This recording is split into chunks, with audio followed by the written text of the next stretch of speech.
زید بن کلبی رضی اللہ تعالیٰ عنہ جب چلتے تھے نا پاؤں کے دونوں انگوٹھے رکھ کر، پورا پاؤں زمین پر رکھ کر نہیں. کسی نے پوچھا کہ پاؤں میں درد ہے؟ فرمایا نہیں. پوچھا پھر پورا پاؤں؟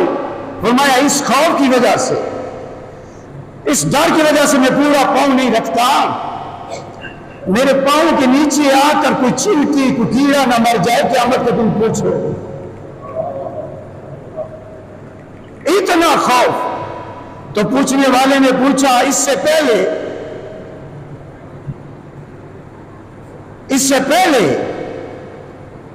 تو زید بن کلبی بولے اس سے پہلے میں کیا تھا کہ پہلے میں قاتل تھا، میں بچیوں کو قتل کیا کرتا تھا. پوچھنے والے نے پوچھا پھر؟ کہا میں پھر برگاہ رسالت میں گیا، وہاں زکی ہی ان کے سامنے گیا جو پاک کرتے ہیں. اب یہ جاتے ہیں برگاہ رسالت میں کہ یا رسول اللہ میں نے بڑے بڑے گناہ کیے. پوچھا کیا گناہ؟ یا رسول اللہ میں نے بچیوں کو قتل کیا. اکنے فرمایا کتنی عمر کی؟ بولے کوئی 6 سال کی، کوئی 5 ماہ کی، کوئی 5 سال کی، کوئی 12 سال کی، کتنے 100 کے قریب. پوچھا تو قتل کیسے کرتا تھا؟ کہنے لگا جو چھوٹی ہوتی تھی نا 6 ماہ کی 5 ماہ کی، زمین پہ رکھ کر اپنے دونوں پاؤں اس کے ایک پاؤں پہ رکھ کر ٹانگ پہ دوسری کو یوں چیر کے 2 ٹکڑے کر دیتا. پوچھا بڑی؟ کہنے لگا بڑیوں کو تلوار سے کلاڑی سے قتل کر دیتا تھا. آقا نے فرمایا کوئی اپنی بھی کی؟ وہ رونے لگا ہاں اپنی بھی کی. آقا نے فرمایا ذرا سنا میرے غلاموں کو. کیوں؟ تاکہ قیامت تک آنے والے غلاموں کو پتا چلے کہ ہمارے آقا نے والی زکی کتنے ناپاکوں کو پاک کی. سنا ان کو کیا کس طرح. عرض کرنے لگے یا رسول اللہ ابھی ناپاکی کی حالت میں آئے نا، ناپاک ہیں، آقا نے پاک کیا، پھر ایسے پاک ہوئے کہ پورا پاؤں زمین پر نہیں رکھتے، کوئی کیڑا نہ مر جائے، کوئی چینٹی نہ مر جائے. پہلے اتنے قتل. آقا نے فرمایا سنا میرے غلاموں کو. کیا سنایا؟ مختصر ٹائم قریب ہے کہ میرے بیوی کے پیٹ میں بچہ تھا. میں سفر پہ جانے لگا تو میں نے اپنی بیوی سے کہا بچہ پیدا ہو تو اسے کچھ نہ کہنا، بچی ہو تو قتل کر دینا. یا رسول اللہ میں کم و بیش 5-6 سال کے بعد واپس آیا گھر. میں نے دروازے پہ دستک دی، ایک 5-6 سال کی بچی اس نے دروازہ کھولا. کہنے لگی کون؟ کہا میں گھر کا مالک ہوں. تو میں نے بچی سے پوچھا تو کون؟ اس نے کہا میں بھی گھر کی مالک ہوں. میں اندر آیا، اپنی بیوی سے پوچھا یہ کون ہے؟ کہا یہ وہی ہے جو میرے پیٹ میں تھی. کہا اسے مارا کیوں نہیں؟ کہا ماں پھر کہاں سے لے کے آتی. یا رسول اللہ میرے بدن میں آگ لگی، جلدی سے ختم کرو. میں نے بیوی سے کہا جلدی کر، مجھے میرے حوالے کا. آقا کی آنسو آنکھوں میں آنسو آ گئے. ذرا ٹھہر جا، ذرا خاموش ہو جا. صحابہ کرام رضوان اللہ تعالی مجمعین رو رہے ہیں، آقا کی آنکھوں میں آنسو. آقا نے آگے یا رسول اللہ. ماں نے کہا ٹھہر میں ذرا اسے تیار کر لوں،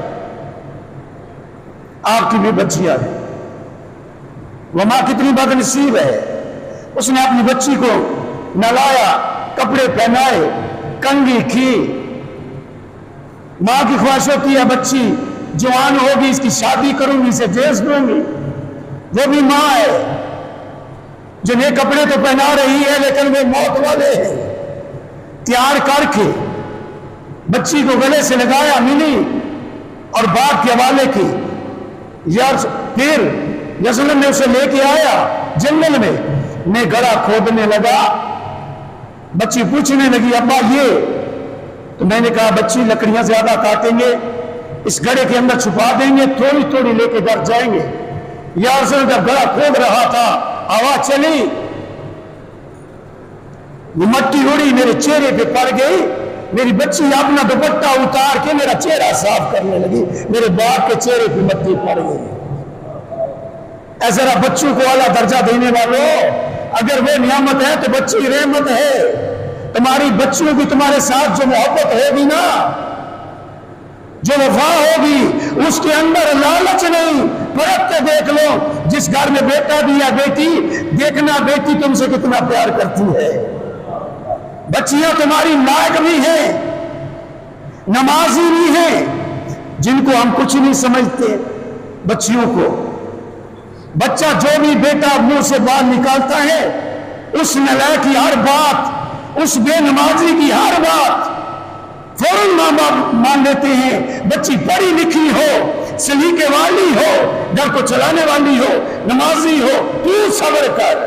صبر بخش اسی کے لیے ہے، نہ جائیداد میں حصہ، نہ کاروبار میں حصہ۔ بچی کو کیا دیتے ہو؟ وہ چند آنسو جب رخصت کرتے ہو، جن کی بچیاں ہیں ذرا سوچو۔ آقا نے فرمایا ٹھہر، آقا کی آنکھوں میں آنسو آ گئے۔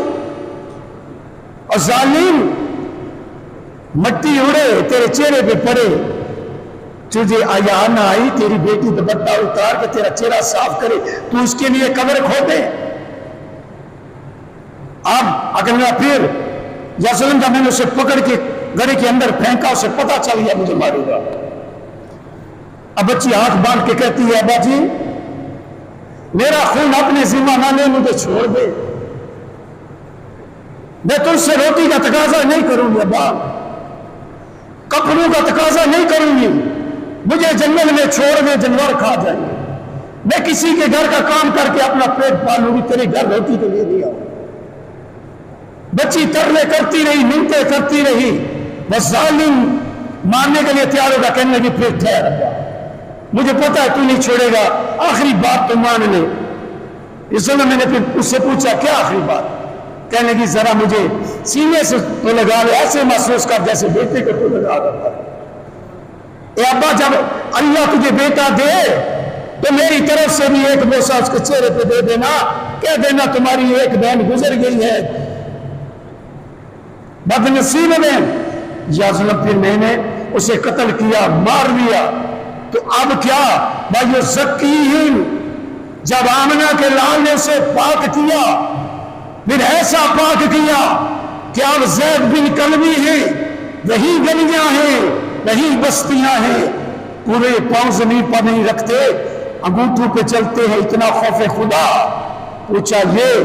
فرمایا اب ڈر لگتا ہے میرے پاؤں کے نیچے آ کر کوئی چمٹی کو کیڑا نہ مر جائے۔ تو پہلے کیا تھے، پھر کیا سے کیا ہوئے؟ وَيُزَكِّيهِمْ، انہیں پاک بھی کرتے ہیں، وَيُعَلِّمُهُمُ الْكِتَابَ وَالْحِكْمَةَ، وہ کتاب اور حکمت کی تعلیم دیتے ہیں۔ دعا ہے اللہ تعالی ہم سب کو اسوہ رسول پر عمل کرنے کی توفیق عطا فرمائے۔ یہ اعلان بھی سماعت فرما لیں۔